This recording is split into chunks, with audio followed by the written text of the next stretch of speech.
Good. Hey, this is Catherine Lane, and welcome to Catherine's Conversations in the Country. I have Amy Kulbok here in my yard today, and we're talking about mental illness. You know, it's so important to keep the conversation going about mental illness. It's something that needs to be talked about, because I think the more you talk about it, the more normal it is, right, and the more you can get help for it. That's right. Gosh, it feels good to talk about. It does. You can fix what you can see, and in order to see it, I need to be able to give language to it. So talking about it is so incredibly important. So thank you for doing what you're doing and providing these outlets. Yeah, absolutely. I want to talk about relationships for just a couple of minutes, because this is something that comes up a lot.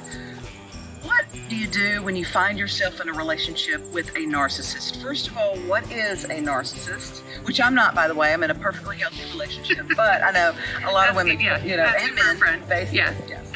I mean, so personality disorders like narcissism, like borderline personality disorder, like histrionic personality disorder, I heard it described at one point as if you consider kind of yourself a basket, and different mental health issues you can kind of take out and look, like depression or anxiety or ADHD even.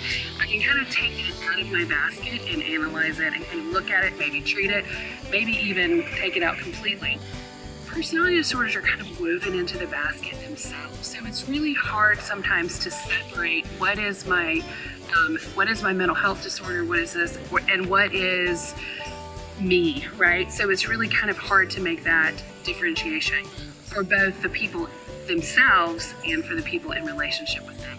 So it's hard, therefore, for a lot of times for people with personality disorders to seek help. Mm-hmm. To admit that they don't see it. They don't see it because they can't separate it from themselves a lot of times. Not that they can't, but it's harder to. One of the red flags, especially with a narcissist, is they are on your side and they are your friend until you don't echo what they say, until you don't support kind of what they need. Then things can become very contentious. I think for any personality disorder, accountability is very, very, very difficult. So a big red flag would be someone who refuses, cannot even, it seems like, be accountable for their behavior is a big red flag. Empathy is also a red flag when it comes to personality disorders. And I don't mean just, hey, I think, but I mean truly being able to put yourself in someone else's shoes. Not being able to do that is a red flag for personality disorders as well. And we see typically narcissism more in men and borderline personality disorder more in women, but there's some crossover in terms of presentation. They're manipulative. It can be very manipulative relationships, but at the core is insecurity of both of those personality disorders and histrionic for that matter. And they can love bomb you in the beginning, and you think, I have met my prince or my princess charming. Cycles like that. I mean, absolutely. Very, very, very charming. Both personality disorders can typically walk into a room and kind of own the room in a lot of ways. So it's hard sometimes when you find yourself in a relationship and get behind closed doors and you see a totally different side of that person that is charming for everyone else. That is hard to believe.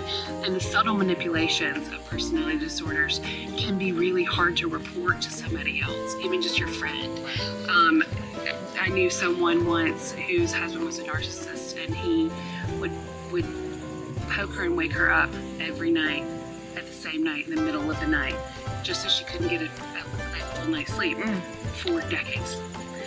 Right, and and on the front end, it's hard to say, well, he just kind of pokes me at night, but after 20 years of that, of not having a full night's sleep, so it's just, that's so crazy. I wish we had more time. I know, I'm sorry. Harder. No, you're great. Harder. You're great. Yeah.